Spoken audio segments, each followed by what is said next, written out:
Kumusta mga ka-Diskarte Chicks? Welcome back sa ating channel. Ngayon ay pag-uusapan natin kung nakakabingi nga ba talaga sa inyong mga lalaki kapag kumakain kayo ng mani. Kaya't wala na paligoy-ligoy pa, tara na at simulan na natin.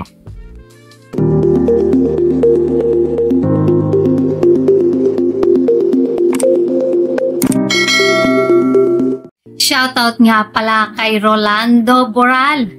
Salamat sa support at pag-follow sa ating mga content. Keep on watching.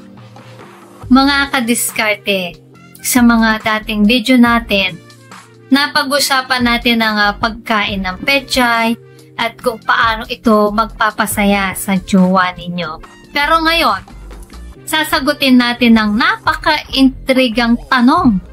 Totoo bang nakakabingi ang pagkain ng mani o pechay? Well, ganito kasi yan mga ka-diskarte.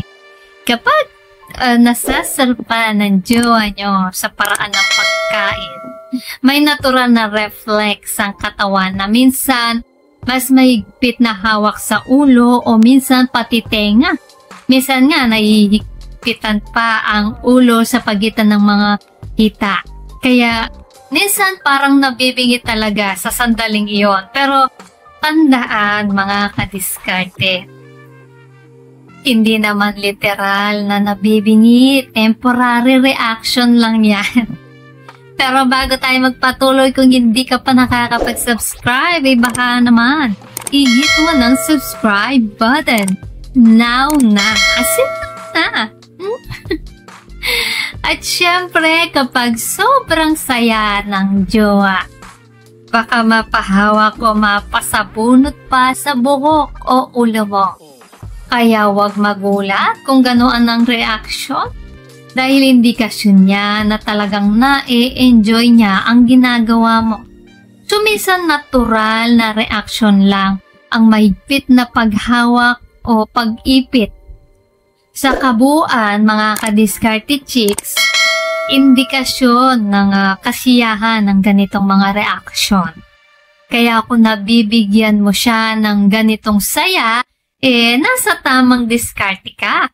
Basta tandaan, gawin ng maingat at may respeto.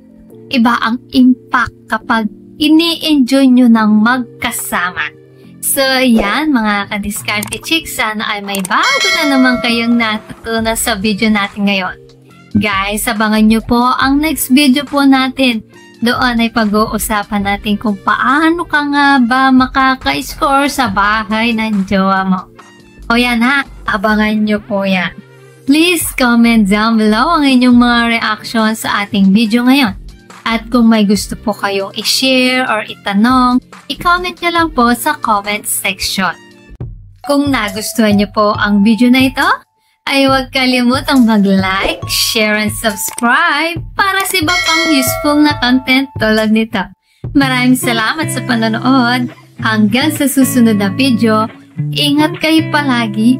Let's spread love.